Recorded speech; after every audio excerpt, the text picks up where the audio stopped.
할렐루야. 오늘도 주님의 은혜와 평강이 여러분의 삶 가운데 있기를 주님의 이름으로 축원합니다. 올해 2020년 마지막 수요 저녁 예배입니다. 오늘 용서에 대한 말씀인데요. 마태복음 18장 21절에서 35절까지의 말씀 보면서 함께 은혜를 나누고자 합니다.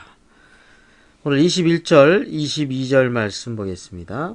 그때 베드로가 나와 이르되 주여 형제가 내게 죄를 범하면 몇 번이나 용서하여 주리이까? 7번까지 하오리이까? 예수께서 이르시되 내게 이르노니 7번뿐 아니라 7번을 70번까지라도 할지니라. 당시 이스라엘 사회에서 랍비의 가르침은 용서는 3번까지였습니다. 그런데 베드로는 예수님께 용서를 몇 번까지 하냐라고 질문하면서 7번을 이야기합니다. 뭔가 칭찬을 기대한 것일 수도 있습니다. 랍비도 3번인데 베드로는 자신이 7번을 이야기하니 우쭐한 마음도 또 칭찬받을 것 같은 마음도 있었을지 모릅니다. 정말 당시 윤리를 생각해 볼 때 베드로가 7번까지 용서합니까? 라는 그런 제한적인 질문은 파격적일 수도 있습니다.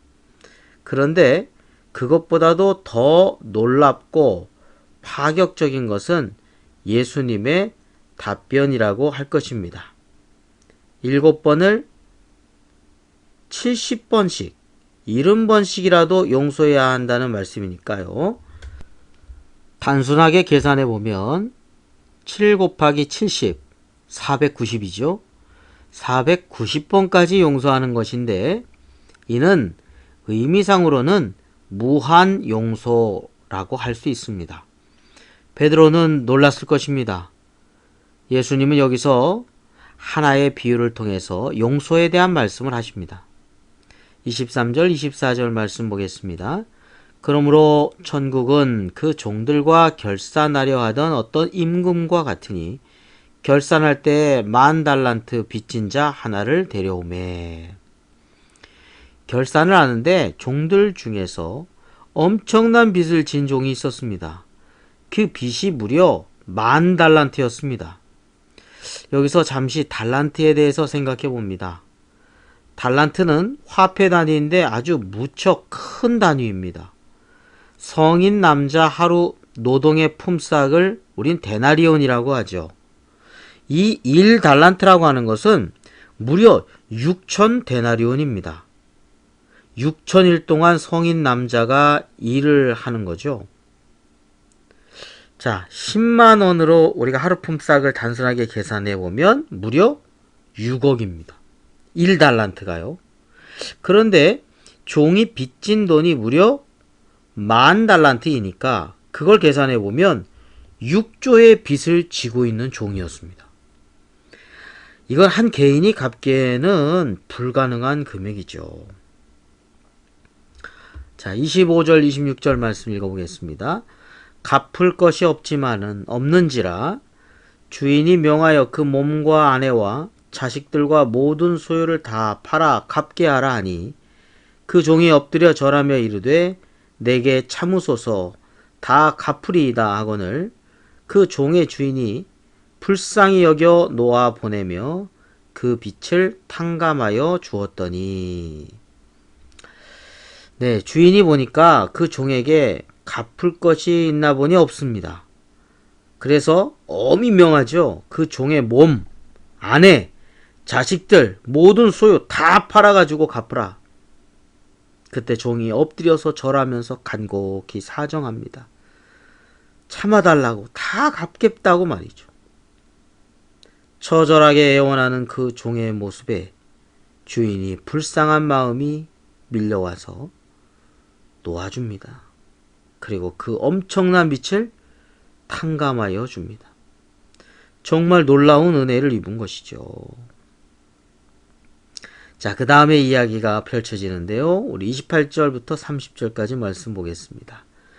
그 종이 나가서 자기에게 100데나리온 빚진 동료 한 사람을 만나 붙들어 목을 잡고 이르되 빚을 갚으라 하매 그 동료가 엎드려 간구하여 이르되 나에게 참아 주소서 갚으리이다 하되 허락하지 아니하고 이에 가서 그가 빚을 갚도록 옥에 가두거늘.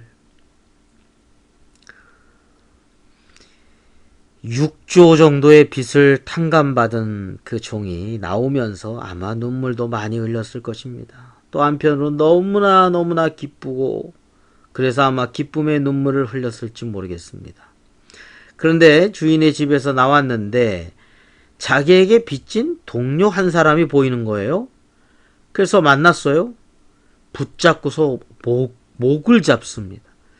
이 목을 잡는다는 것은 굉장히 분노와 어떤 면에서 굉장히 모멸적인 행동이라고 할 수 있겠죠.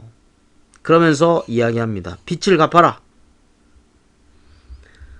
자, 윽박 지르는데 그 사람이 진 빚의 금액이 나와 있죠. 28절 말씀에 보니까 100데나리온 있습니다. 100데나리온. 아까 말씀드린 것처럼 이 데나리온이 하루 품삯이니 100일 동안의 품삯이죠. 3달 10일이죠. 3달 10일. 그러니까 그걸 갖다가 10만 원씩 쳐가지고 100일 동안 하루도 빠짐없이 일을 했다 하면은 1000만 원이 나옵니다. 이 1000만 원 빚진 자가 엎드려 간구합니다. 참아달라고, 갚겠다고. 그런데 그 종이 허락을 안 해요. 6조 원을 탕감받은 그 사람이 1000만 원 빚진 자의 좀만 참아달라고 갚겠다라고 하는 요구를 허락하지 않습니다. 그리고 빚을 갚도록 옥에 가둡니다. 네, 그 다음에 이야기가 이제 31절부터 34절까지 말씀이 되겠습니다. 자, 그 동료들이 그것을 보고 몹시 딱하게 여겨 주인에게 가서 그 일을 다 알리니 이에 주인이 그를 불러다가 말하되 악한 종아, 내가 빌기에 내가 내 빚을 전부 탕감하여 주었거늘 내가 너를 불쌍히 여김과 같이 너도 내 동료를 불쌍히 여김이 마땅하지 아니하냐 하고 주인이 노하여 그 빚을 다 갚도록 그를 옥졸들에게 넘기니라. 아멘. 자, 이 이야기를 이 두 사람만 알고 있는 게 아니에요. 다른 동료들이 100데나리온 빚진 자가 갚지 않는다고 6조를 탕감받은 자가 옥에 쳐 넣었던 그 이야기를 알게 됩니다. 그리고 몹시 딱하게 여겨서 그 주인에게 그 사실을 알리는 거죠. 그 주인이 불쌍해서 평생 갚지 못할 그 빚도 모두 탕감해 주었는데 그 탕감받은 종이 다른 동료에게 아주 무자비하게 옥에다가 쳐 넣어버리죠. 빚 갚도록. 주인이 그 이야기를 듣게 된 것입니다. 사실 주인이 불쌍히 여김처럼 자신도 또한 동료를 불쌍히 여겨야 함에도 불구하고 그리고 그렇게 하는 게 마땅함에도 불구하고 그는 오히려 그거보다 정말 훨씬 작은 금액 6조 원, 1000만 원 이걸 비교해 보면 6조 원은 1000만 원은 6조 원의 60만 분의 1밖에 안 됩니다. 60만 분의 1. 자기가 탕감받은 걸 생각하면 아무것도 아닌 금액인데 그것에 대해서 갚아라. 끝까지 갚아라. 갚을 때까지 옥에 쳐넣겠다 하고 무자비한 그런 모습을 보여주었던 것이죠. 자, 그러한 상황에서 그러한 정황을 다 이야기 들은 이 주인이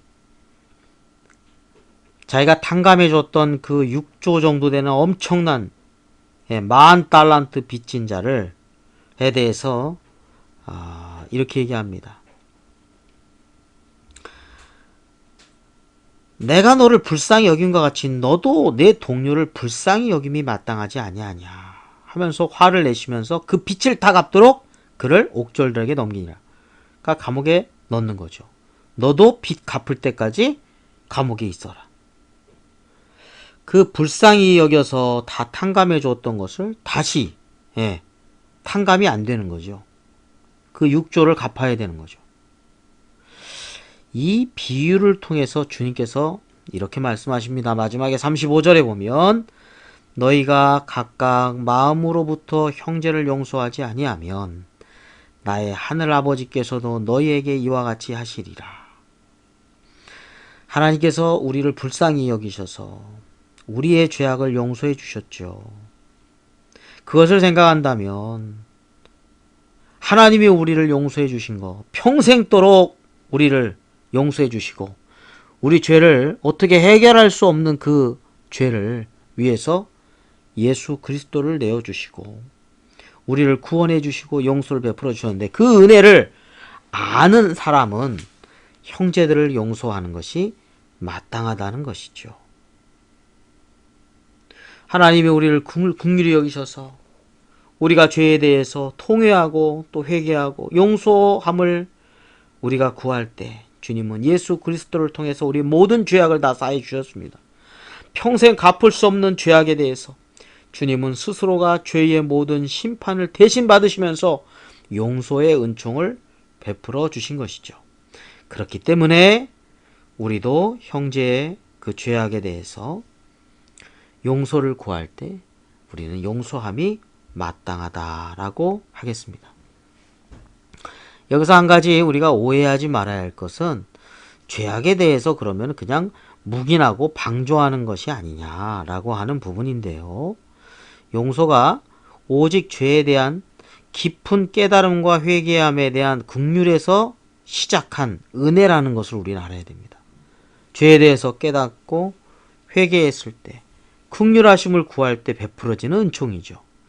1만 달란트 빚진 종이 탕감받은 것은 오직 주인이 그를 불쌍히 여겼기 때문이기도 하고 더불어서 자신이 얼마나 빚에 대해서 잘 알고 있는 그런 그 1만 달란트 빚진 자의 뭐라 할까요? 내가 얼마나 많은 빚을 졌는가 라고 하는 깊은 인식, 이 두 가지가 있었기 때문입니다. 그러나 그 은혜를 망각하고 그 동료의 빚에 대해서 완악하고 무자비하게 대했을 때 그 빚에 대한 값을 치르기까지 감옥에 가둬지게 되는 것이죠. 이 비유는 그렇기 때문에 죄악에 대해서 방관하거나 어떻게 묵인하거나 그런 것들을 정당화시키려는 그런 내용은 결코 아니라는 것을 우리는 알아야 되겠습니다. 오늘 말씀에서 참된 용서의 삶에 대한 말씀을 우리가 배우게 되는데요. 우리가 죄에 대해서 진정한 회개를 하고 또 주님의 한량없으신 은혜와 긍휼하심을 깊이 이해하고 감사하며 또 우리 또한 우리를 향해 잘못하고 또 용서를 비는 자들에게 우리도 그렇게 용서함이 마땅하다라고 하는 것을 우리에게 말씀하고 있습니다. 자, 올해 마지막 수요 저녁 예배 우리가 함께 온라인상으로 이렇게 나누고 있는데요. 마무리를 요셉의 두 아들의 이름에 대해서 함께 묵상하면서 마무리하고자 합니다. 우리 창세기 41장 51절 52절에 이렇게 말씀하고 있죠. 요셉이 그의 장남의 이름을 므낫세라 하였으니 하나님이 내게 내 모든 고난과 내 아버지의 온 집 일을 잊어버리게 하셨다 하며 차남의 이름을 에브라임이라 하였으니 하나님이 나를 내가 수고한 땅에서 번성하게 하셨다 함이었더라.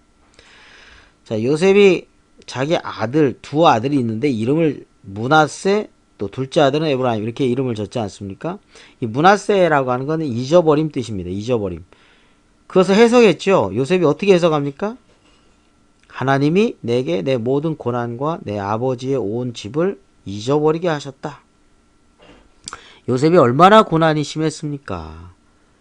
또 한편으로는 그 아버지 집에서의 그 형제들로 말미암아 받는 형제들이 자기를 죽이려고 하고 또 미워하고 그래서 애굽에까지 팔려가지 않았습니까? 근데 거기서도 또 어려움 많이 당했지만 그 하나님이 내가 당한 그 모든 고난, 그 아버지 집에서 이루어졌던 모든 그 고통스러운 경험들, 그걸 잊어버리게 하셨다는 거예요. 여기에는 용서가 있다고 생각합니다. 용서가 있는. 또 한편으로 잊어버리는 것도 은혜죠. 자, 두 번째 자녀의 이름은 에브라임입니다. 에브라임. 예, 번성이란 뜻이죠. 하나님이 나를 내가 수고한 땅에서 번성하게 하셨다라는 고백이 있습니다. 그렇습니다. 하나님은 그렇게 고통스러운 다음에 그 다음에 뭘 주셨어요? 에브라임. 번성함.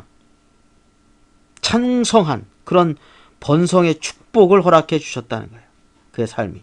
그랬죠. 계속 고난의 삶, 밑바닥의 삶이었지만 애굽의 총리까지 하나님이 세워주시고 그 모든 고통에 대해서, 고난에 대해서 잊어버리는 므낫세 은총과 함께 에브라임의 번성의 축복을 그에게 주셨던 것을 믿음으로 고백하고 있고, 그것을 아들들의 이름에다가 이렇게 넣었죠. 므낫세, 에브라임.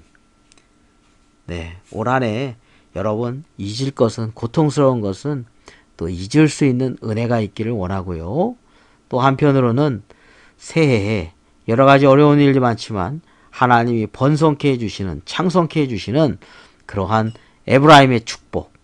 자, 므낫세의 축복도 필요하지고 또 에브라임의 축복도 필요한데, 이 므낫세와 에브라임의 축복이 오늘 마지막 수요 저녁 예배를 드리는 우리 성도님들의 삶 가운데 함께 하기를 주님의 이름으로 축원합니다. 기도하겠습니다. 고마우신 아버지 하나님, 2020년 12월 마지막 또 수요일 우리가 예배를 드리고 있습니다. 하나님, 오늘 용서에 대한 말씀을 배웠습니다. 하나님, 우리가 용서하는 자 되게 하여 주시옵시고, 하나님, 우리의 삶 가운데 잊을 것은 잊을 수 있는 은혜를 허락해 주셔서, 또한 아버지 하나님, 새로운 번성함의 축복을 믿음의 눈으로 바라볼 수 있도록 또한 인도해 주시옵소서. 예수 그리스도의 이름으로 기도드립니다. 아멘.